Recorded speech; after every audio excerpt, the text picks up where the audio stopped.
بعض اوقات ایک شخص کو بیک وقت کئی بیماریاں لگی ہوتی ہیں، راحت صاحب ڈھیر ساری دوائیاں بتا دیتے ہیں، بندہ کنفیوژن کا شکار رہتا ہے کہ علیحدہ علیحدہ کھانی ہے یہ سب ایک ساتھ کھانی ہے۔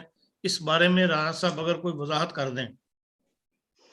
دیکھیں جی، بات یہ ہے کہ لوگ آدھی آدھی بات پوچھتے ہیں، لوگ پوری بات نہیں پوچھتے۔ بیماری ایک ہی ہوتی ہے، باقی عموماً ان کے سمٹمز ہوتے ہیں۔ وہ ایک چیز بتا دیں گے، وہ کہیں گے جی سر درد ہو رہا ہے، یہ نہیں بتائیں گے کہ معدہ بھی ساتھ خراب ہے۔ پہلے پوچھیں گے سر درد کی دوائی، بعد میں پوچھیں گے معدے کی دوائی، بعد میں کہیں گے جی ہمیں قبض بھی ہے اس کی بھی دوائی، بعد میں کہیں گے جی ہمیں گیس بھی ہے اس کی بھی دوائی۔ تو یہ اس طرح یہ بیماری یہ ایک ہی ہے، لیکن وہ 4 بار بتائیں گے اس کو اور 4 دوائیاں پوچھ لیں گے، پھر ان کو تسلی ہو جاتی ہے کہ ہم نے 4 دوائیاں یہ کھانی ہیں۔ اس لیے میں ہمیشہ لکھتا ہوں، کہتا ہوں دوستوں کو، لوگوں کو، کہ آپ اپنی بیماری کے صرف پوائنٹ لکھا کریں۔ ان سب پوائنٹس کے بعد بیماری ایک ہی ہوتی ہے، یہ سب اس کے ساتھ سمٹمز ہوتے ہیں۔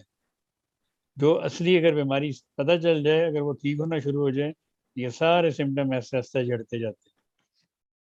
تو اس لیے جو پوچھنے والے کو یہ چاہیے کہ وہ جو پوچھ رہا ہے، میں نے تو 1000 دفعہ بتایا لوگوں کو، مثلا لکھیں، اپنا نام لکھیں، عمر لکھیں، پھر لکھیں جی کہ بھوک لگتی ہے نہیں لگتی، قبض ہے نہیں ہے، پیٹ میں ہوا ہے نہیں ہے، درد ہے دائیں طرف ہے بائیں طرف ہے، سر میں درد ہے، کس ٹائم ہوتی ہے، صبح کے ٹائم ہوتی ہے، رات کو ہوتی ہے، سوتے ہوئے ہوتی ہے۔